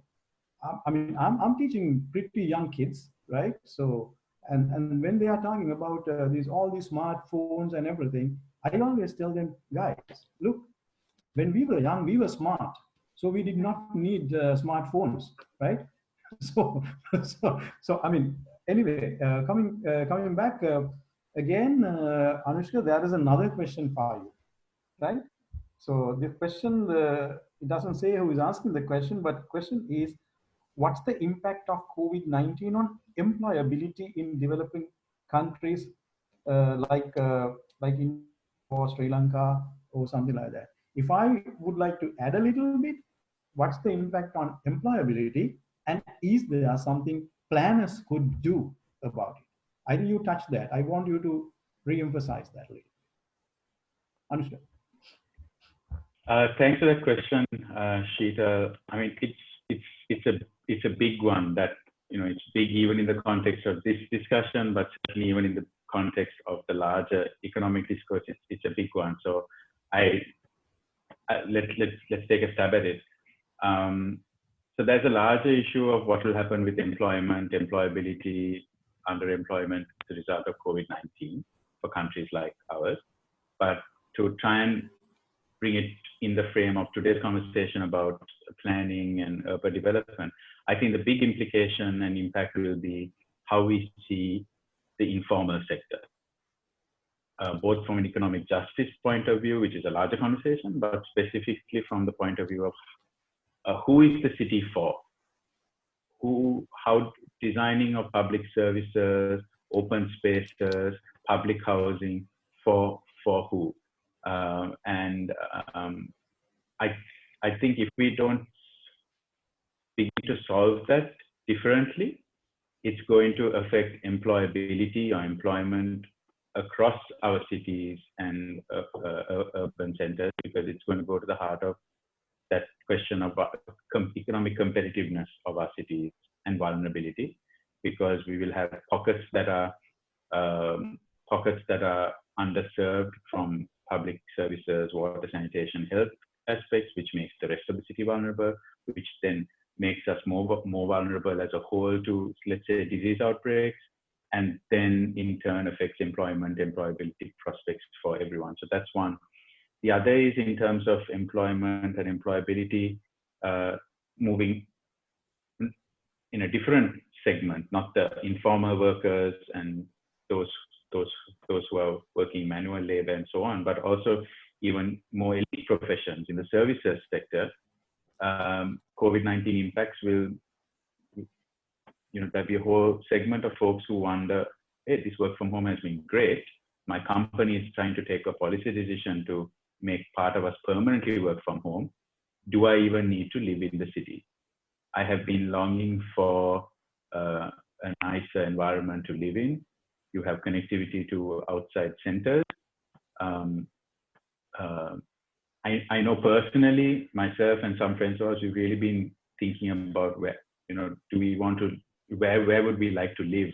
What matters most in our lives and our daily lives? And we've been, there is certainly a rethinking about where folks want to live and have families and commute and so on. So I think the COVID-19 impact on working patterns, like work from home, will certainly have an impact on decisions around how people interact with the city, what use they have for the city, commuting or not, living in the city or not. So yeah, some few thoughts all over the place, but I hope you saw how they strung together. But I mean, it's a big question you asked, so you got me also thinking about it. I don't have a fixed answer today. Maybe it's a topic for further discussion. I think actually you covered it to a great extent, because when you are talking especially about sectoral shifts, right? That is where I think most of the focus should be. That's a question for you, Jim. And the question is from Tilina Kiringoda. And may I ask Tilina to ask the question? Tilina?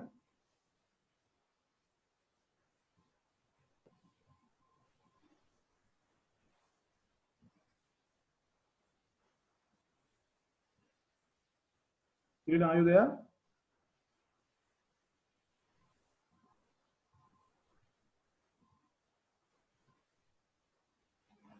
Okay, until Tilina comes around, I can actually also see a comment from Shanaka, and it's actually going to everyone. Probably Jim also saw this particular comment.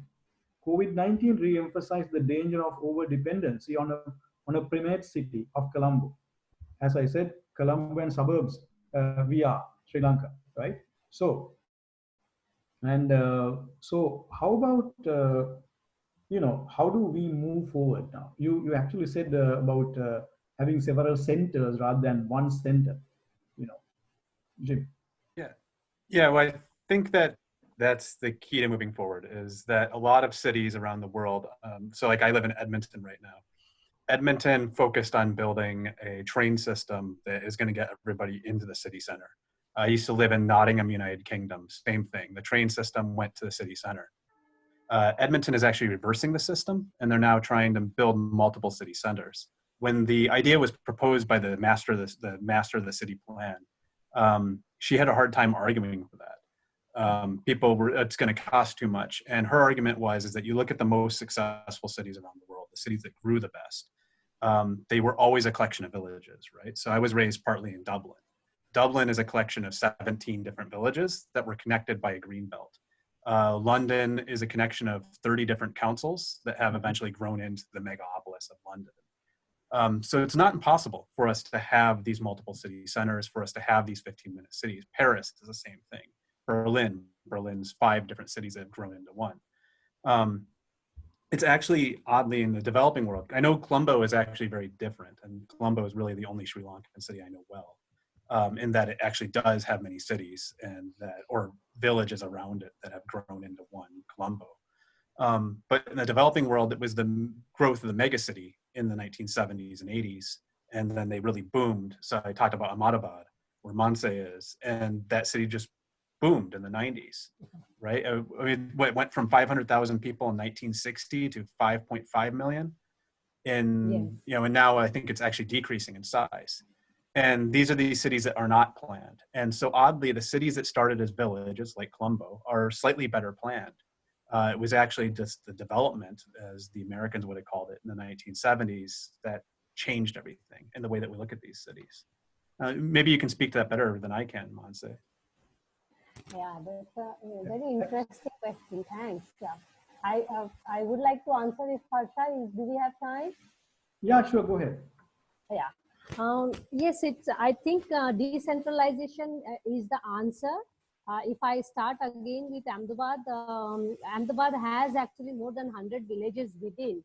But what we failed in the planning was because of some administrative reasons and ownership problems.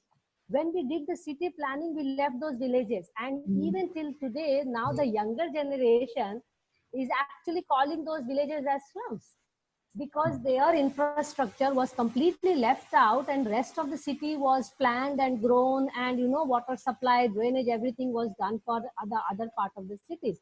So now people living in those beautiful villages have cows, have all kinds of pets, have little public piazzas, and we are just not respecting them. They have their own lakes, And people like me who are urban migrants, we just find them aliens, whereas we are aliens to the city. So the planning has to integrate those things. Now I don't know how to do it, but if we have to really talk about beautiful cities, we have to strengthen compact development. And again, these theories are already existing, but somehow the definition or boundary of that compactness has to be there, which is the 15-minute gyms idea. And there has to be distinction from one village to the other village or neighborhood to the other village, where they take pride in their neighborhood. There is an identity to it, and you have to make a conscious choice of moving from one part to the other part for some kind of work, which is once in a month, once in 2 months. Yeah. So every day you can just walk around. So decentralization. Okay, Jim, Tilina is here now, and he will ask another question from you, Jim. Tilina. My question is that there are several issues coming from my comment posted here, because before that, may I say that in 1990s, Professor C.M. Madhum Bandara presented a paper through National Science Foundation creating river-based provinces with central region as the watershed area. Now he has renewed it and presented it about a month, 2-3 months ago to OP again. Now I think it's a very good opportunity for us to go back to that river-based provinces, because each province, except the central region, which is the watershed area for the country, will have rivers and oceans for each province as equally distributed resources. And based on that, my argument is that the Department of National Physical Planning should reconsider their provinces instead of going for this change in the already existing boundaries. They should work with irrigation department and should go for ecological regions. And gradually, about 10-20 years later, people will think, okay, instead of having this administrative boundaries, let us go for these natural boundaries. Yes. And the other question is with the comment I have posted, and with the advancement of this ICT, our country may not be needing megapolises or metropolises. So I think these are the issues that I'm concerned about. I think that so that was like a popular idea in the 1980s, was the idea of bioregions, that cities needed to be broken down into these or states needed to be broken down into these bioregions. And that was an idea that I remember when I was in graduate school in the early 2000s was seen as dumb and strange. But it's true, like when you look at the colonial model, right, it was built for train lines. And it was built from the train line directly from the coast into the mine or to the like tea fields in Sri Lanka. And that system just cut across rivers, right? And they could care less about rivers, which ended up in being pollution, because downstream, they didn't care. They didn't care about the people who lived along the stream, upstream or downstream. And so, yeah, I think you're exactly right, that actually building around the water and allowing the water to flow freely is going to improve quality of life significantly. My problem is that in my examples I was using is actually factories, is that factories are still going to be polluting. You know, we can have high hopes for better batteries. So we're going to have to clean up the technologies that we use for developing these communities. The other example I was going to talk about actually is that some of you may have lived in Sheffield, England.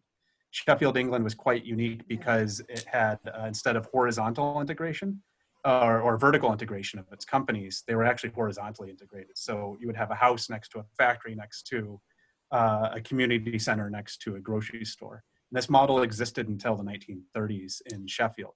It was a very successful model. And in fact, it was when they shifted to the vertical integration of the company and of the steel industry in Sheffield that the city actually collapsed. And it was very easy for the city to fall apart. And so it's these models of this kind of expanded system of decentralized and kind of more horizontal integration of cities has always existed. It's only been 70 years that we moved to this vertical integration of cities, started building straight upward. It's, you know, so my parents in their memory, they can remember what these cities look like. It's not too distant. All right, thank you very much. I just have to ask now my boss, Upuli, do we have enough time, or should we now conclude? I think we can have another 5 minutes if you Right. have more questions. Yeah. Anybody have more questions? May I add to Jim, what Jim was saying, if you allow?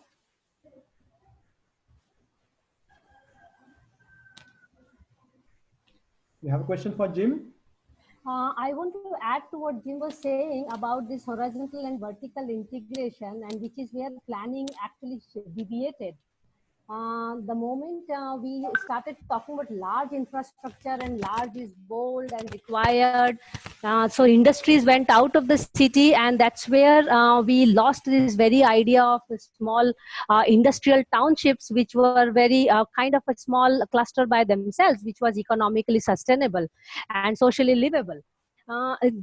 This is where politics actually creeped into taking decisions for planning, and planners took the back seat. And I think that's where planners have to resurface in the political agenda.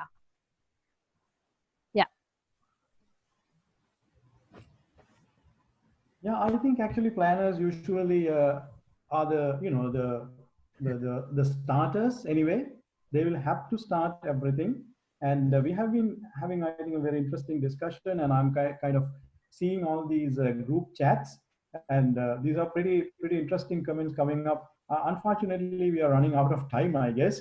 And I don't know for you, but it's actually 1:30 for me in the morning. So, but my eyes are still full open. My ears are still open. So no problem. It reminds me my, student days when I never slept. So again, I wish to thank you all, but in order to kind of conclude, one of the most interesting comments, one of the most interesting conclusions that we came is actually these, as I want to again emphasize the word that Anushka used, vulnerability in cities. We all seem to have accepted the fact, the way that we are building our cities, we have not been able to handle that aspect of the city. They are vulnerable. They fall very easily for various kinds of problems. And as such, we all have reasons to believe that we need a new beginning. Yeah. Probably the pandemic is is the stop for us. It probably told us to stop now. I wouldn't say a stop nonsense, but let's say stop and let's start again. And planners will be in the driving seat. And I think the planners, I'm not a planner myself, but most of you are planners. And I'm very interested. I think it's a good opportunity for me to see most of my former students, my former colleagues attending the meeting. And even though I can't see all of your faces, I would like to say hello to all of you. So cities are vulnerable, agreed, no problem. But what should you do? What should we do? Certainly, idea of this megapolis, idea of competitiveness. Who has the tallest tower? Which city has the tallest condominium? Which city has the largest number of condominiums in a tower? Which city has the whatever the biggest? This is not what we should be heading now. We really have to practice the word sustainability. We really have to look at socio-cultural aspects. I'm a qualitative researcher. I always talk about quality of life, actually, quality of society. And design and society should go together. And we should build cities for the citizens, not for the politicians or not for the foreign investors as such. And that is, maybe I'm too communist, I don't know, too radical. But anyway, somehow I think cities should be built for citizens. That is when we can think about all these underserved communities and et cetera, et cetera. So having said that, I would like to pass the floor to Dr. Upuli Pereira. I think she's eagerly waiting to finish this. Okay. Anyway, thank you very much to Professor Mansee, Professor Morrow, and Mr. Wijesinghe. Thank you, all of you. And then all of those who are attending the webinar. Thank you very much. Thank you. Right, thank you very much. Yes. Thank you very much, Professor Harsha and Professor Mansee, Professor Jim and Mr. Anushka. Huge appreciation for this very understanding and the kind of inspirational understanding we got from multiple perspectives. And we are very happy that as one of the participants also insisted to see some of the perceptions to this idea of new normal and the consequences of prioritizing the development, overrating the development, and seeing the wellness, happiness, quality of life as the key ingredients of this new normal we are talking about. I think, as Mansee mentioned, it's not that what we had was abnormal, but the kind of equilibrium consensus that we are thinking about this new normal or the normal is very much depending on the context and the space and time that we're talking about as well. So to read this, the conversation a little bit more, and for the concluding remarks of this webinar, I invite Dr. Jagat Munasinghe, the President of Town Planners Institute of Sri Lanka. Dr. Jagat? Right. I believe all of you can hear me and see me. Yes. Right. Right. Okay. So thank you very much, everyone. Hopefully, I believe that we have made it in the way that we really expected and more than what we expected. So it's my duty to thank everyone, including the moderator who has nicely moderated the session. Thank you very much for doing your job. I know that, and also Jim. Even though this is your bedtime, you have been there for throughout. Of course, thank you very much for this for being with us. And Anushka, I know that you at the beginning you had some uncertainty, but I believe that you could serve for the purpose. And thank you very much for taking part. And you have contributed a lot. And all three speakers, thank you very much for your interesting ideas and what you have shared with me. And secondly, I would thank the participants. We can see that we have nearly 145 members, or maybe 140 members attending from not only from Sri Lanka. I can see some of the participants from our members, those who are in Australia, in Canada, in UK, Hong Kong, so many different places taking part from their respective locations. So thank you very much for being with us, all those who are here today with us. And at the same time, we can share the people, those who are behind this event, and they have done a very, they have been working hardly on this one. I must especially remember the Lasantha, Jnanadeepan, Isuru, Huli, and forgive me if I missed some of the names. Of course, there are so many others, those who have done their work, and Malit, I know that they have been doing a lot of work. So thank you very much for doing that. And at the same time, I don't have to repeat what Harsha said, and also I don't have to kind of go back to the kind of you know, kind of a bit of summary or whatever of what the speakers have been talking about. But let me just conclude with three matters, that the three things that came into my mind that kind of I think will be of interest to you as well. First of all, one of the questions that came up in the session was that what is this new normal, right? I don't think any of us know that, right? So that we were about to talk about it, and even though we have been talking for about 2 hours by now, even before and now, even after this session, I don't think any of us will come to know what new normal is, because we had similar kind of occurrences sometime back in history. Maybe people have planned for this new, thinking that the situation was going to be normal, but in a new manner. But maybe the way that the things have become normal, not in the way that they expect, right? So even now, I don't think that we can expect in the same way. But for any reason, another thing that was discussed in the discussion that what Harsha concluded is that planners and the politicians and some of the other members also mentioned that the agony is, as I can see it, even though we don't like it, but it's still happening now. as of today, what I can see is in Sri Lanka especially, the politicians are doing planning, planners are doing politics. Right? So that's the simple truth that we have it. Right? So we have to do with it. I don't think it's going to make any difference even in future. That will be there throughout. But even within that scenario, we have to deal with whatever it's coming up with us. Second thing is that now these days, because we are at home, we have communication through WhatsApp and all those kind of different devices. I was shared with one of the. Might be shared with not with the intention of not with a serious intention, but it came as a joke. Of course, what it says was that in the first slide, it shows that what these human beings from the beginning of their civilization have been doing to protect, to defend, and to kind of safeguard people, safeguard their nation, safeguard their kind of community. They have been building big walls, citadels, and the kind of all kind of armed forces, some arms and all missiles, and so many things that the people have been kind of developing, right? But at the end, what was required to protect the people? It was just a piece of soap and some hand wash and a mask. That's it. So, I mean, true enough, it's a job.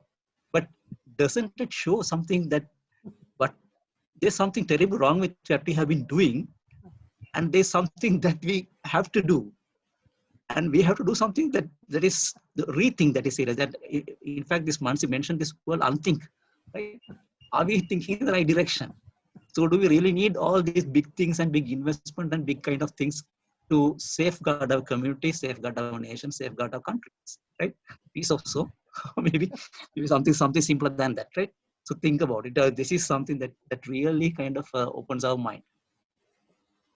Third thing is, again, this I have shared this with some other occasion about the smartness. So I was told by one of my Indian friends. Now this Andaman Islands, I'm sure that Mansee and all the people know about this one. When this tsunami, 2004 tsunami hit Sri Lanka and the other places, this Andaman Islands also was a place that was very badly hit, right? It was devastated, damaged. But he told me, who was really affected was this modern community. But the traditional community, those who were not there, I mean, even though they were living in the shores, they were safe and they evacuated into places in advance. Right? So they sensed it, they could feel it, they knew that the thing was coming in like this. And that was the sixth sense within the man, right? I mean, have we lost that? Isn't that the real smartness that we require to develop? Do we need all this IT? It is required. I respect all this new technology, of course, that's fine. But with all that, have we lost something, or have we compromised this sixth sense in us in the light of this modern thing that is coming into us, right? So this is something that we can again think about. Will it be a new normal? I don't know whether it's going to be, but whatever it is, we got to think about it. So with all that, I just shared these three matters with you to kind of as a food for thought, so you can think about it. And I believe that the webinar was a kind of great success because we have about more than 145 participants. So thank you very much, everyone. And I believe we can meet again in a session like this, maybe in the near future. And thank you very much, Puli, and the organizers for giving us this opportunity. Thank you very much. Okay, Puli, you can conclude. All right, thank you very much, Dr. Jagat Munasinghe, President of Institute of Town Planners, Sri Lanka. And we are going to now conclude the session with Dr. Jagat's idea of, I really like that, just to open the six senses. All right, so thank you very much for all the organizers and the participants and the panelists, especially for bringing all the ideas, and Professor Munasinghe for your nicely moderated session. So we look forward to meet you again in another session, and keep in touch. Thank you very much for all. Thank you.